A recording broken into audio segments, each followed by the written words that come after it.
అమ్మో! ఇప్పుడు గాలి పీలుస్తున్నందుకు గూడా పన్నేస్తదా ఎట్లా నిర్మల మేడము? కండ్లతోటి లోకాన్ని జూస్తున్నందుకు గూడా ఐవ్యూ టాక్స్ అని పన్ను కట్టమంటదా ఎట్లా? దగ్గినా, తుమ్మినా గూడా టాక్స్‌లేస్తమంటుంది Nirmala madam.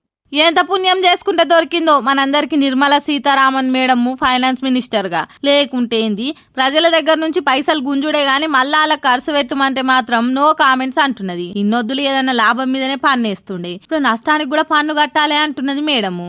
But when the discussions happened, it is on that margin, the margin value between purchased price and resale price. 12 lakh में खरीदा, 9 लाख में बेच रहे हैं सेकेंड हैंड यूज्ड व्हीकल के नाम पर. On the margin is only this 18% is being put, as would be for any used car. So it is on the margin, not on the entire amount at which the car is being sold. For suppose మీరు ఓ car 12 లక్షలకు కొని 9 లక్షలకు అమ్మిన్రే అనుకోండి, ఆ తేడా 3 లక్షల మీద కూడా 18% పన్ను కట్టాలని మేడం చెప్తున్నది. కారు అమ్ముకునేదే లాస్కు, దాంట్లో కూడా మళ్ళా 118 రూపాయల పన్ను కట్టుండ్రని అంటున్నదంటే ఏమనుడు చెప్పుండ్రి.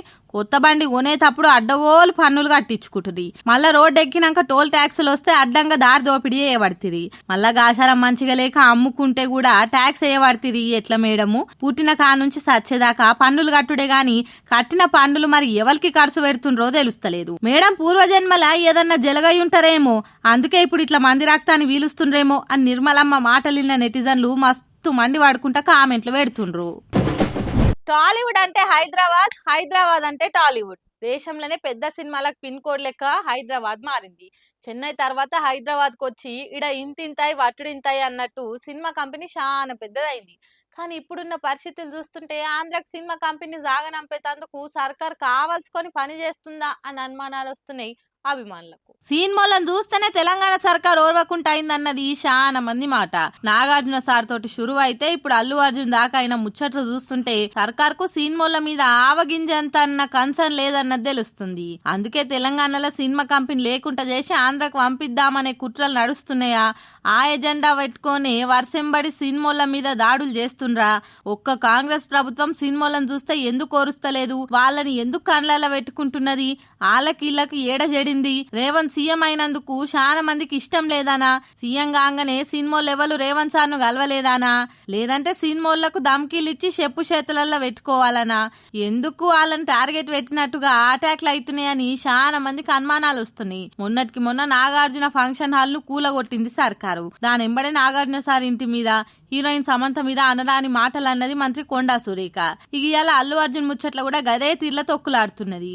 అల్లు అర్జున్ సినిమాకు ఓడు తప్ప రైటా అని ఎవ్వలంటలేరు గాని తెల్వనోనికి తేలుగుడితే తెల్లారులేసి మొత్తుకున్నట్టు గిన్ని రోజులైనాక ఇప్పుడు ఆ ముచ్చట్ల అల్లు అర్జున్ బయటకు గుంజి దాడులు చేసుడు ఏందన్నది ఎవ్వరికి సమజైతలేదు. ఇదే సందనే అటు పవన్ సార్ కూడా సినిమాలు ఆంధ్రాకి వస్తే పూలలో పెట్టి చూసుకుంటామని చెప్తుండు. స్టూడియోలు టాకీస్లు కడతందుకు పర్మిషన్లు ఇస్తామంటారు. అదే ఈడ చూడురి దేవర సినిమా ఆడియో ఫంక్షన్ కూడా పర్మిషన్ ఇవ్వకుండా ఈవెంట్ క్యాన్సిల్ చేపించిండు. 10 ఏళ్ల బీఆర్ఎస్ కాలంలో ఒక్కటన్న గిసొంటి ముచ్చటైందా? ఎంత పెద్ద ఈవెంట్లు చేసినా ఒక్కరికన్నా దెబ్బలు దాకిన సందర్భాలున్నాయా? ఆడరాక పాత గజ్జలు అన్నట్టు శాంతి భద్రతలు కంట్రోల్ చేసుట్ల ముఖ్యమంత్రి విఫలమై ఆ నెపాన్ని సినిమాల మీదేసి డైవర్షన్ చేస్తున్నారు మండి పడుతుండ్రు సినిమా అభిమానులు.